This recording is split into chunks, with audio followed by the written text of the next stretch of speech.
And now, from the changing landscape of the Catholic Church to an increasingly secular America, our next guest, inspired by her own conversion to Judaism, decided to delve into the stories of millennial women who've discovered organized religion just as so many others are turning away from it.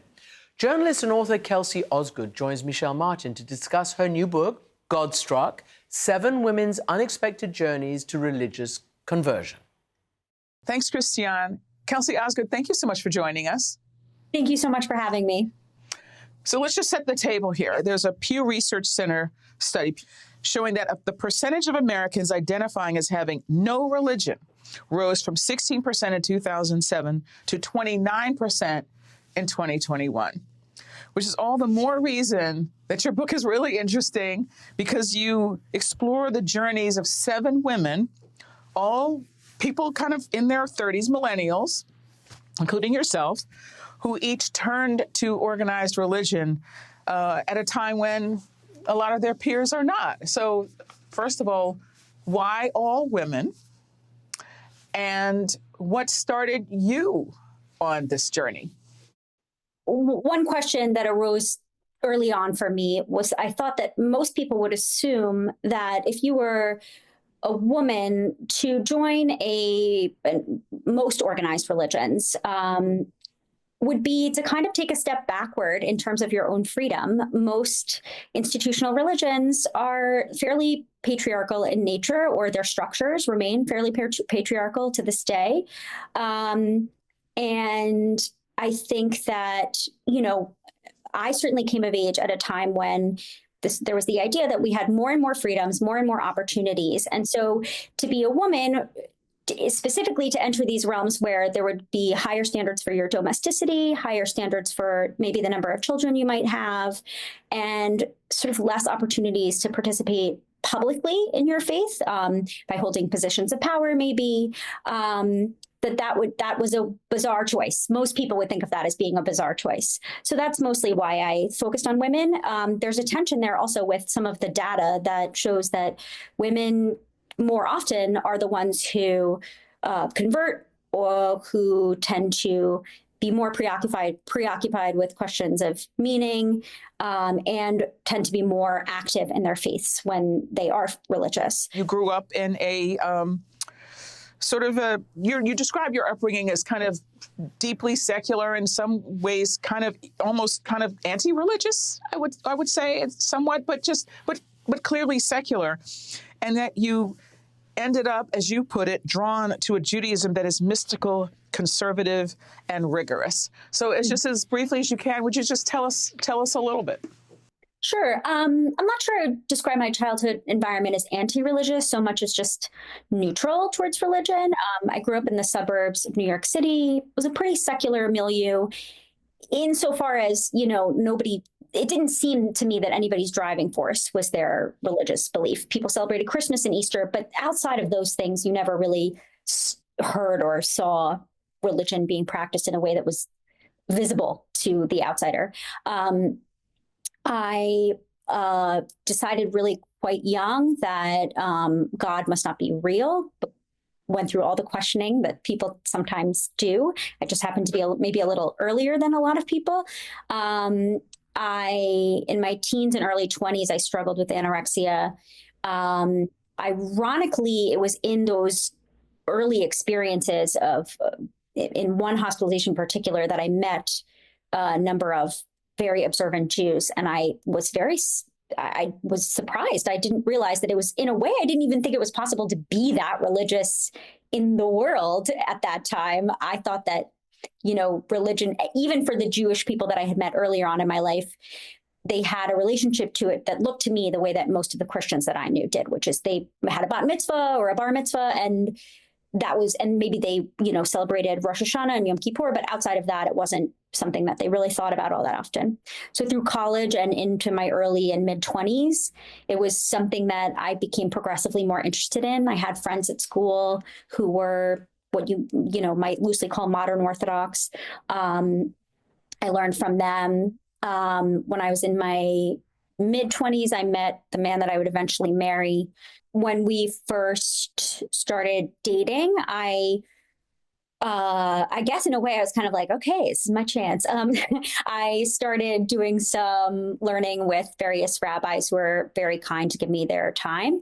And it took a while to realize, okay, I think I want to pursue this in a way that's real. So let's talk about some of the women in your book. And they're all different. I mean, there's Angela, who's a queer identifying, started out atheist, journalist with a deep belief in rationality. She ends up drawn to Quakerism. You talked about Leah, who was also a committed atheist who ended up converting to Catholicism. So just want to tell us a little bit about Leah and what her story is and why she was drawn to it? So she was actually quite well known in the rationality community around the time of her conversion. And I don't know if people know what rationality is, but it's a sort of modern philosophical diffuse network school, if you will, of people who try to use systematic reasoning to come to make the best decisions across the board, moral decisions, but also any decision you can apply this sort of reasoning to. So Leah was well known in this community. She was a blogger who wrote about her own atheism. She was a debater at Yale. And she, like the headline subject of that chapter, whose name is Angela, she was very morally questioning. She asked herself a lot of questions about morality, and I shouldn't say is. I assume she still does ask these questions about morality. But she felt that I think there were a couple of things that really nudged her in the direction of religion. She felt very strongly that morality was something that existed in the world, meaning like we didn't make up morality. We didn't decide what is good and bad, that it exists elsewhere. But she couldn't bridge the gap from, okay, if it exists elsewhere, then why or how? I can't see it the way that I can see plants. And so therefore, if we know it exists somewhere, how could that be possible? And that ultimately led her to feeling, that must be God who had, created this morality, that morality had agency of its own. Catholicism is very supportive of this idea of using your natural reasoning to get to points of identifiable morality. So I think that part resonated with her. And then, of course, there was Sarah, who embraced sort of a particularly kind of demonstrative form of evangelical Christianity. There's Kate, who became a member of the Church of Jesus Christ of Latter-day Saints after growing up. And she really, more than, you would kind of had an anti-religious kind of upbringing, to the point where when she started studying, Mormonism, she was actually afraid to tell her parents because she thought they would be mad. And then Hannah, who became an adherent of a particularly kind of rigorous practice of Islam. As like I said, we don't have time to talk about all of them, but I got to tell you, I was particularly fascinated by Hannah because she's not from a Middle Eastern background. She's not African American, which are two groups that have particularly embraced Islam. She's a very sort of white presenting person, to the point where she wears like a abaya, like a full covering. The question arises, is this cultural appropriation, right? This is not the culture, and to what degree does your embrace of it sort of mean that you're kind of adopting something? But she describes it as a feeling of kind of great peace that just felt like home when she became a part of this community. Yeah, I think that part of the reason I was drawn to her story so much is this, I hate to use this word again, but there's tension there too, right? And it's not easily solvable. And maybe it's not really a problem that needs to be solved. But like we think of, especially over the last few years, maybe it's sort of dying down now. But there was a time where we were all very sensitive to ideas of cultural appropriation, right? But so then what does it mean when you're talking about somebody who is, okay, they're a religious convert. So there's always a pathway to conversion in most faiths, and there's a pathway to conversion in Islam. But then you're also talking about taking on the cultural characteristics of a particular subset of individuals. But actually, those people are, for the most part, probably quite happy about that.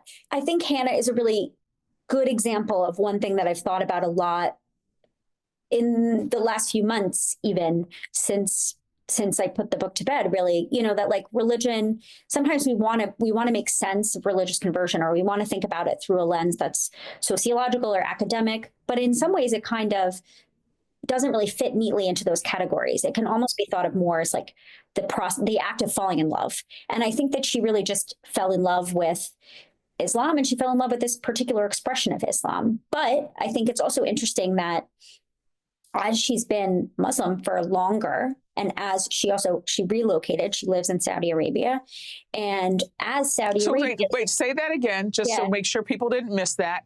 She lives in Saudi Arabia now, correct, where until very recently, relatively, women weren't allowed to drive. She really did make a big lifestyle change from growing up in the Midwest to, Yeah, she moved there as a single young American woman.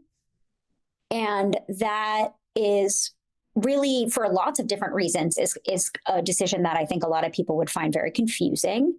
And she, as Saudi Arabia has changed a lot, because it has changed a lot in the last 5 years, she's also changed a lot. She wears now mostly just kind of scarves. She wore for 5 years, she wore a niqab, so she was totally covered, even, the bottom half of her face. And then she started to move a little bit in the other direction. Now, she really frames that as a decision that doesn't reflect anything about her relationship to Islam. I think she feels that I think she understands why people would assume that, but she doesn't feel that is this. She feels like that's people just putting too much emphasis on the outside, and that her heart and her faith are in the same exact place. But it's an interesting transformation, and part of me feels like, I think especially right around the time that you convert, if you're somebody like Hannah or like me, and you come from a culture that's really quite different from the one that you're joining, there is this sense and that you need to be really, really good. And you need to just try to look like everybody else and do things the way that everybody else does.